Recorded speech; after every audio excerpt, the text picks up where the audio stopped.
Welcome to Wednesday's Word of Wisdom. And David and I, we've been chewing on this topic for some time now, and we can't wait to share it with you. We are talking about worship, the key to spiritual warfare.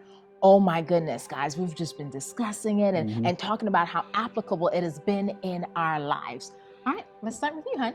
All right, Ephesians chapter 6, verse 12. This is right before the armor of God. And listen to this one verse. It says, "For we are not fighting against flesh and blood enemies, but against evil rulers and authorities of the unseen world, against the mighty powers in this dark world, and against evil spirits in the heavenly places." This is what worship does. It's a great song we sang, just "This is how I fight my battles." And it's our worship that is fighting those battles against these things in the unseen world. We can't see them. We can feel them, but we can't see them. And when we start to worship, demons just cannot stand it. Yes. So it's like the worst sound in their ears. Why? Reading the Bible, Satan was what? He was the worship leader in heaven. So when we worship Jesus, besides Satan, they cannot stand it. Now, when we get our eyes off our circumstance, we talked about this before. Yes. Worship gets our eyes off of that. The things in our lives that we need God to put His hand in. That worship focuses in on Him It does. and off of those things. Yes, and we were just talking about that the other day, early this week, and we were facing a situation, and you know when you face a situation, it ruminates in your mind. It takes up space, and you're like, oh my goodness, God, am I going to be able to do this? Can we do that?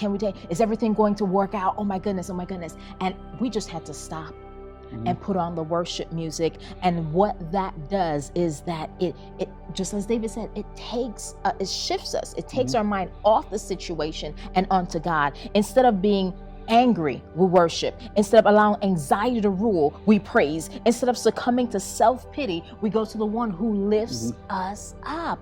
Because now your focus is no longer on the situation, but it is on the one who can fix the situation. Yeah, with that in mind, try sincerely putting all of your attention into your worship on God. You're not going to think about anything else. Yeah. Because that is where your mind, your focus, your spirit is going to be. Now, whatever you're facing, it can be bills, it can be family issues, it can be a lot of other things, but whatever it is, Joyce Meyer says it this way: instead of going to the phone, go to the throne. Yes. Remember who God is. Lift your praise and your worship to Him. And don't just let it be a quick song on YouTube or quick song on Spotify, whatever it is.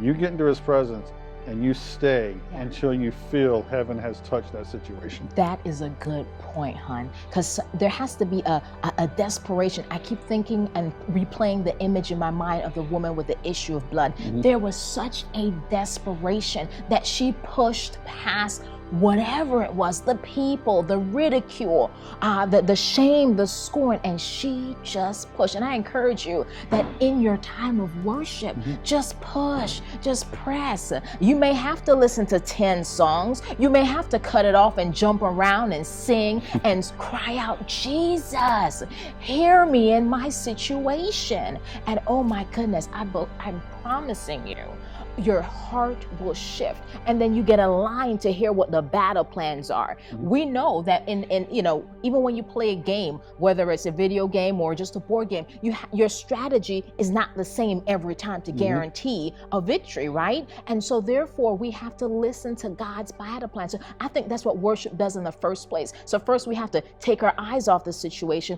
quiet ourselves, and align ourselves to hear God's battle plan. And next week, we're going to go a little bit deeper into this, what worship does with God. Till next week, thank you, and God bless you.